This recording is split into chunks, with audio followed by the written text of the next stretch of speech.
Welcome to the September 2023 edition of You Can Farm Talks.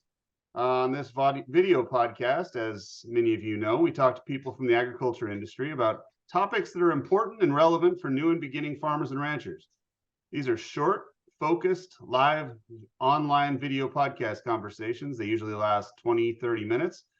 And we ask our guests to share their story as it relates to getting started in agriculture, and then to talk about one thing that they think anyone getting started in agriculture ought to know.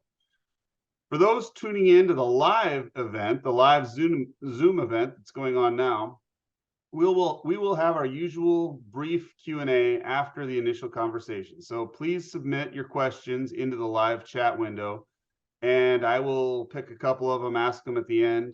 All of the shows are recorded and posted online at the You Can Farm Talks webpage. We will respond to any additional questions that we can't get to during this live online discussion on the forum that you find there. So with all that said and everything kind of covered, I'm going to jump in and introduce our guest for today. Today's guest is James Sedman. James is a fourth generation Wyoming farmer and rancher. His family farm was homesteaded in the 1920s, and he's located south of Huntley, Wyoming. James earned his BA in agribusiness from the University of Wyoming, and then he eventually went on to get a master's degree in agricultural economics from UW as well. Then, after that, in 2003, he purchased the family farm from his grandparents. James runs a diversified operation with his wife, children, and parents, and that operation includes a commercial Angus herd, irrigated farming and haying, and a feedlot business. His crop mix is primarily focused on feed, and he grows alfalfa, corn, sorghum sudan, oats, rye, irrigated grass, and triticale. Outside of that farm work and all that free time that I'm sure James has with all that going on, James' wife, Leanne, is a language arts teacher at the local junior high and high school, and James makes use of his agricultural economics degree consulting. He's done quite a bit of risk management education work in conjunction with UW. So I'm going to introduce James here. I think we'll take the center stage in terms of the show tonight. I know I've seen that in addition to all that, I've also seen that you have at least one journal article that's been published, and you're the lead author, I might add, on that journal article, and you've written quite a few other things over the years. So it seems like you're a bit of a scholar in addition to your career in agriculture. So anyway, welcome, James. Thanks, Cole. I'm really happy to be here. This is a different experience for me. This will be fun. Well, we're glad to have you. Thanks for coming and joining us. This is it's a fun opportunity. I'm excited. I think you've got a lot of good stuff to talk about especially for the audience that we're trying to reach. So I think it's great. So I know that you've seen some of the previous shows we've done, and I know that you're kind of familiar. We like to have all our guests tell a little bit about their story and their background. Sometimes that's how they got involved in agriculture. It might be on or off the farm. But you've done both. You got your advanced degree, and then you also went back to establish yourself on your home place. So I'm excited to have you tell us more about your story and how you got to where you are. What were some of the challenges, obstacles you faced getting there? How did you decide that, college was the right choice? Did you always know you were going to come back? That kind of thing. I mean, I think your journey is going to be really interesting, like I say, to the target audience that we're really looking at, and who are trying to establish themselves or thinking about establishing themselves in agriculture. So, James, please tell us your story, your ag story. Well, like you said, I grew up south of Huntley here, actually just down the road from where I live now. My parents also have a farm close by. Worked at it my whole life. I mean, it was just kind of second nature. Went to the University of Wyoming and got my degrees. I initially, had started out thinking maybe I was going to be a banker, do some business wise, and the more you're away from it, sometimes the more you want to just go back to it and do it. And I don't know, somewhere before grad school, I'd kind of decided this is what I wanted to do.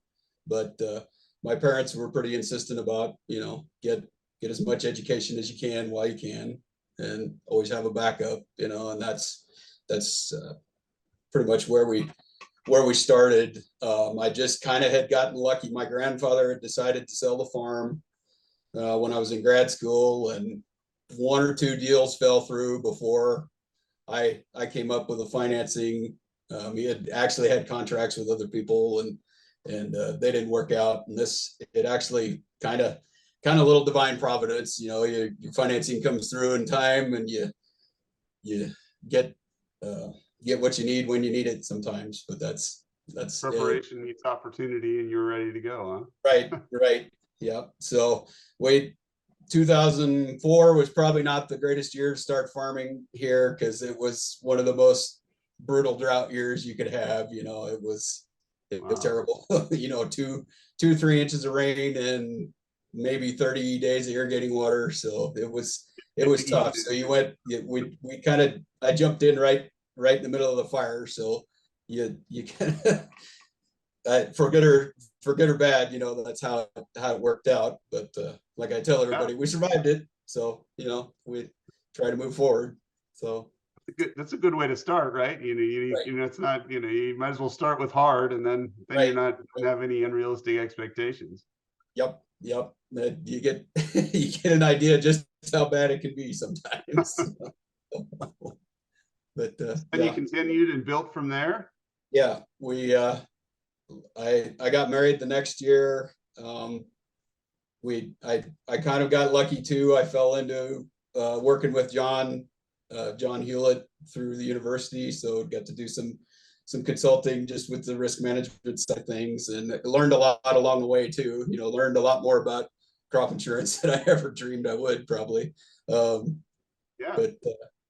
and then just started out. We did a lot of custom feeding. We always had an Angus cow herd. Started out doing a lot of custom feeding because that was pretty much what you could do. When we started out with not a lot. With not 2 nickels to rub together. So, and we kind of have morphed into more raising our own cattle, feeding our own cattle. We still do some custom feeding, but it's more selective, I would say. The deals we want to take, not the deals we have to take. Yeah.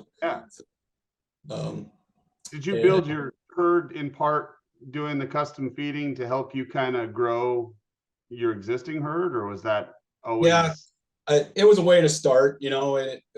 We were kind of like I said in my bio, I'm kind of picky about the cows we raise and the cattle we raise. So we don't buy any cattle. We raise them all, and they fit our program, and they do what we want them to do that way. But that takes time. So it's more of a long-term thing. But over the years, it's worked out much better than trying to depend on the feedlot business in general, because as a smaller business, you can only go so far with that before you're either looking at expanding or looking at other things. So it's worth it.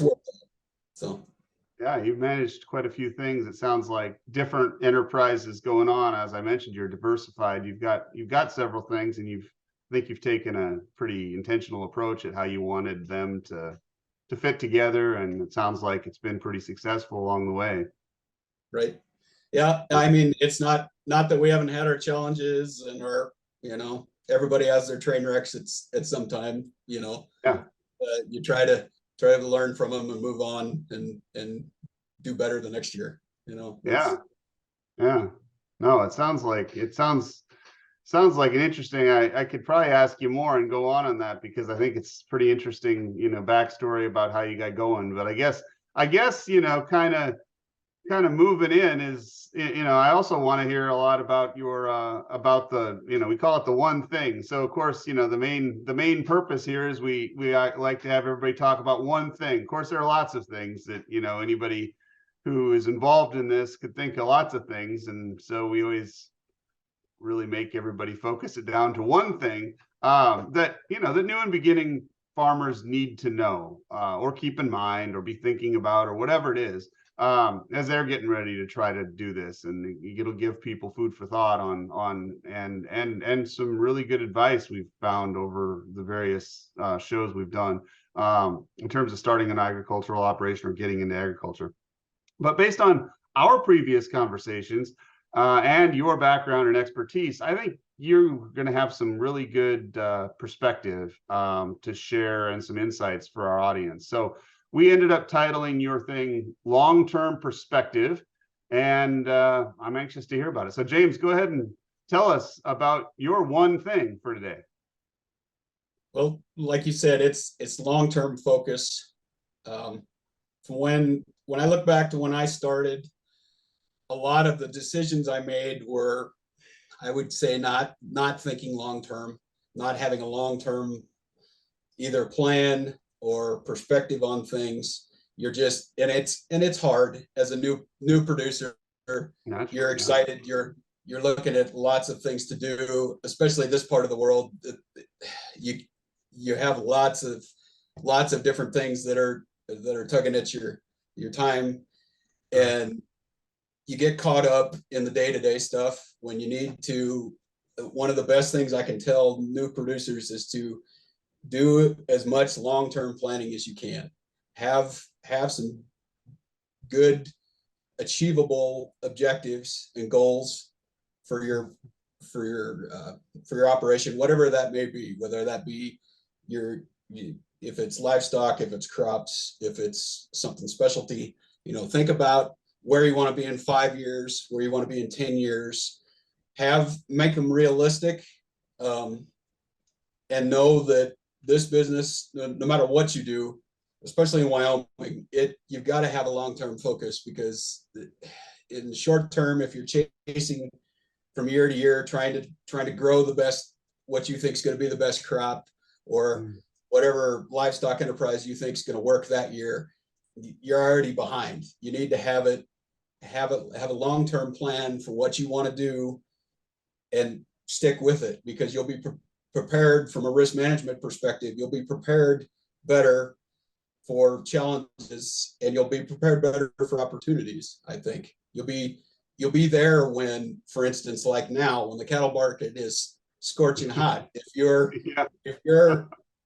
in it long-term wise with a good cow-calf operation, you're going to capitalize.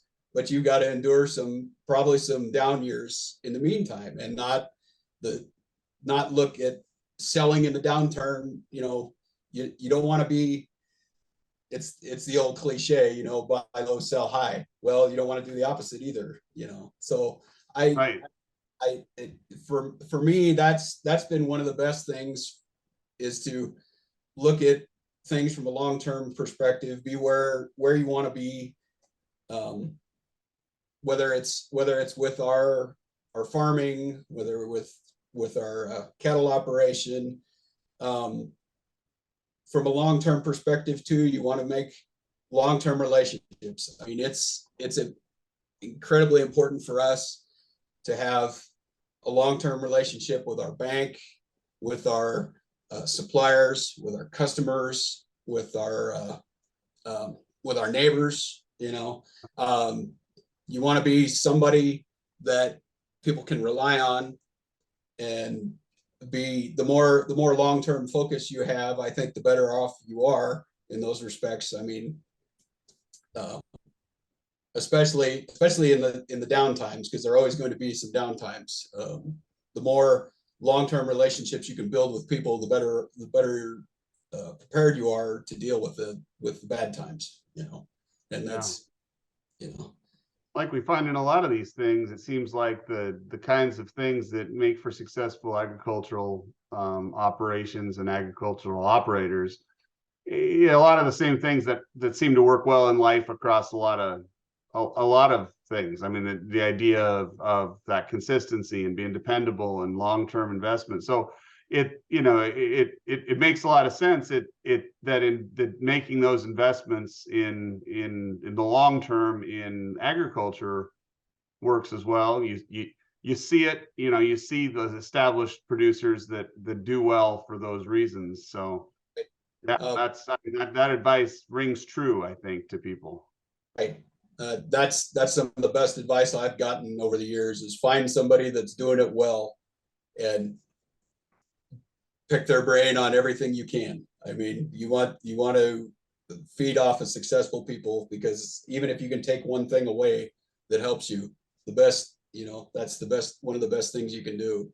Um, for me, one of the hardest lessons I had to learn not having a long-term focus was you try to do too much a lot of times in this business. You sometimes you farm too many acres, or you try to run too many cattle or feed too many cattle, and you get overextended, and then you realize later on that you probably would have done a better job if you'd have just had a plan and stuck with it, and make reasonable growth goals, and not try to run the world, so to speak. um, it, that's one of, like I said, that's one of the bigger lessons I had to learn. Yeah. Well, and those are important lessons, and they're important for people to hear.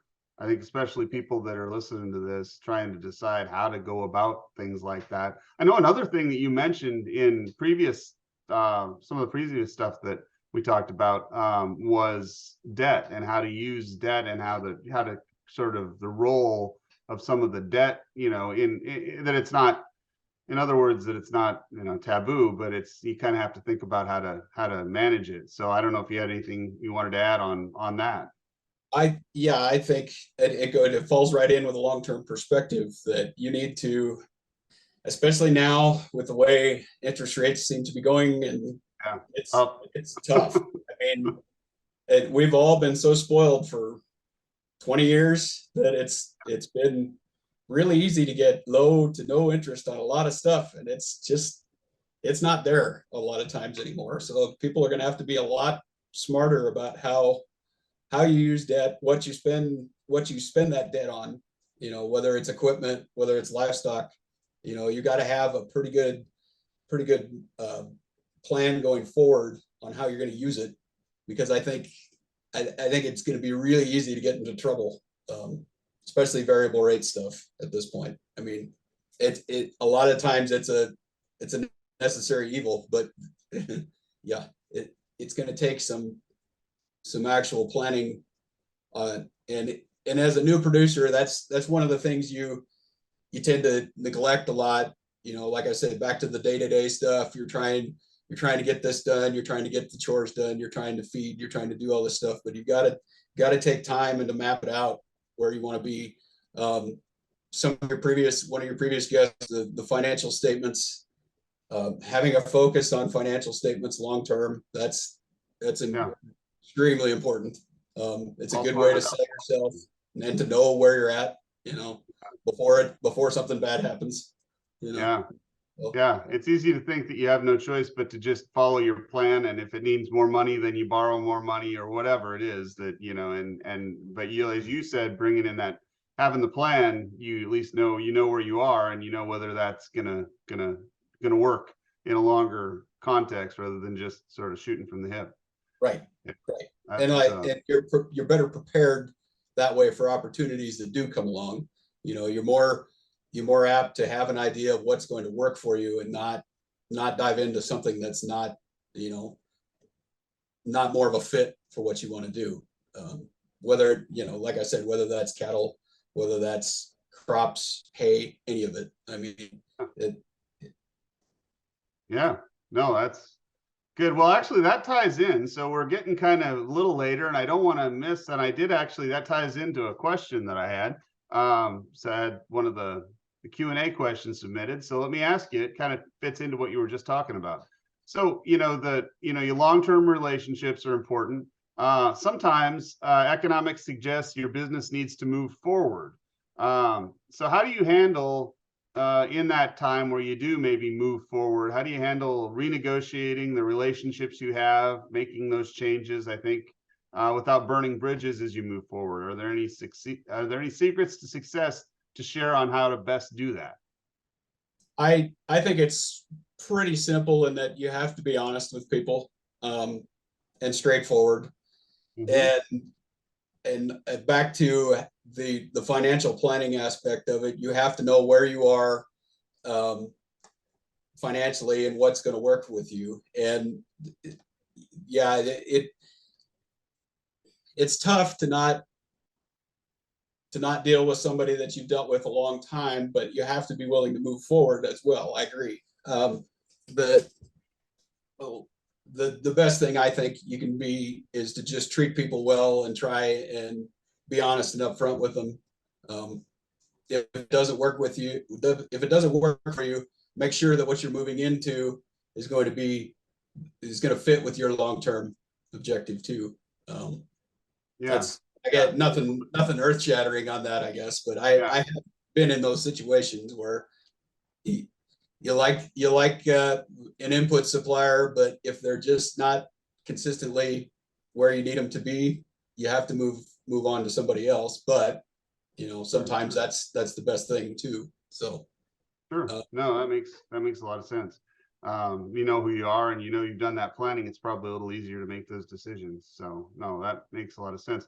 One more I have one more to get to. So you mentioned, and it being newer, that, conditions change. You have to keep an eye on what's going on, and, there's some train wrecks occasionally. So what are some of the road signs? How did you know, I think, ahead of time? What do you watch for? What is somebody in that situation looking for to see that they maybe are on the wrong track or headed to a wreck? It financially speaking, I would say if you have a good grasp of your financial statements and where you're at financially, you'll have a pretty good feel of when something is going to get bad. That's back to the planning side of it, back to the looking forward thing. You have to have an idea, have to have some targets and some goals, and that works on the downside too. Now, if you're in a down market and it looks like it's going considerably worse, you just have to be willing to soak up as much market information as you can to try and make the best decision. For us, it's a lot of market reports. I try to soak up as much of that as I can, just to kind of have a feel, and a lot of risk management, a lot of thinking about what the bad scenarios could be. I think if you map it out from a risk management perspective, you're much better prepared for when something does happen. I think, whether it's insurance, whether it's using a futures market, using whatever risk management type planning you could do, would be my suggestion anyway. No, that's again, good advice. Good to kind of get that. Those are the kinds of things somebody's got to see how to make those decisions moving forward. So I'm going to sneak in one more. I'm going to try to get one more question to you before we have to finish it up. But I think I'm gonna go with the one thing that I know young, especially newer producers, have to use leases a lot. I mean, I think it's a big part of often people who maybe, in many cases, maybe they don't have a place where they really get an anchor point and they're trying to establish something. And that really it's an important part of kind of getting established. So I was wondering if you have any insights from that long-term perspective of how to negotiate and build those relationships in a leasing relationship or leasing arrangement.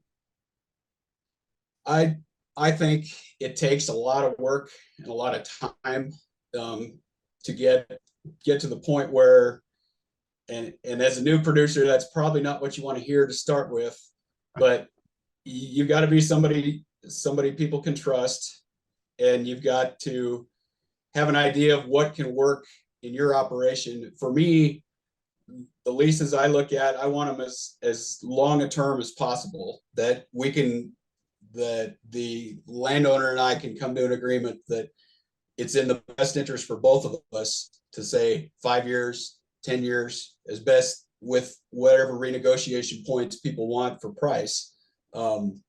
I think the longer term you can look on a lease, the better. It's just more stability. And absolutely, you're going to, as a new producer, that's probably going to be one of the main ways you'll work into something. It's going to take, but it takes time for people to know you, to trust you, and respect you, that you're going to be able to hold up your end of the bargain. And that may take a different angle. That may take working for somebody before you can, for a landowner, before you can lease, move into a lease. It may take some creative ideas, I guess, is where I'm getting at, to get into a situation like that, because not everybody can just fall into a purchase agreement. And with as expensive as land is now, that's probably one of the ways you're going to have to look at it, is from a leasing perspective. Yeah, well, that was what I was just thinking, was it's the kind of thing you don't have to have your operation going yet. It's where those dividends of all the things you did before you even had an operation, of investing in, like you said, the long-term perspective, being trustable, being reliable, somebody who could, who somebody's going to feel. Developing those relationships doesn't Right. mean you have to be operating already. So Right. And two, I would say, being able to negotiate a lease that works for everybody, realizing that nobody's going to be 100% what you want versus what the other guy wants. If you can work together, find somebody you can work with, that's the main key. Yeah. And that's tough too. I mean, it's a challenge, but this is such a tough business to get into. You're going to have to put in a lot of work for not a lot at times, if you want to be able to, like I said, to be able to show that you can step into a situation like that, whether it's a lease, whether it's an option to buy, whether it's any situation like that. So yeah, you can't expect your dividends right away, right? I mean, that ties right into your long-term. You invest a lot, those dividends get paid, and the returns that you get on that get paid later on. It seems like, really establishing something like you've done over years. That's when you start to reap the benefits of those things that you just can't generate immediately. Right. Yeah, absolutely. That's great stuff. Any last things? I think we're about to the end. Any last thoughts before we're off? It's not the sexiest thing as a producer, but the more, just drill it home, the more planning, the more financial planning you can do for your operation, and have an idea of where you want to be, where you are. All of that is so crucial anymore. Even when I started, you could work very hard and make it work. I'm not so sure now that you can work your butt off and still succeed without doing a lot of long-term planning. Would be my suggestion. It's a tough business. It's extremely rewarding for us as a family. There's no better place to raise a family than out on a farm or ranch. But it's going to be something that you're going to earn really really well over the long term. So I mean, you're going to work for it. There's no way around. So well, I think you've pointed out that those returns came to a lot of things, the hard work for sure, but your education that you put in, and thinking about things and being aware of things and developing relationships. So it has a lot of facets, and I think that's been a good takeaway, is how many different ways that you have to invest to make this work. So no, I think it's been great. Thank you very much. I think it's been really helpful. I really appreciate your perspective. I think it's been great. A great talk for our audience. So thank you, James. Thank you. I appreciate it. All right. Well, I guess that'll do it for this episode of the UCAN Talks. I want to thank Those of you who took time to join the discussion live and submit your questions, that was great. The recording of this episode is going to get posted and archived on our website and on our YouTube page. If you have any other questions, or if you're watching a recorded episode and just didn't get a chance to ask them, please feel free to send those questions via email, or even better, add them to the online discussion forum at our webpage. We'll try to respond to as many as we can and share the answers online. Stay tuned for the next episode of UCAN Farm Talks, and we're going to be sharing details about that, but I can give you a preview that I think it's the October episode will be coming out shortly, so stay tuned for that and check back to the show page and on our Facebook page. Funding for the program is provided by the USDA NIFA BFRDP program. We'd also like to thank Custom Ag Solutions, Right Risk, and especially our partners at University of Wyoming Extension. Thank you for listening to UCAN Farm Talks.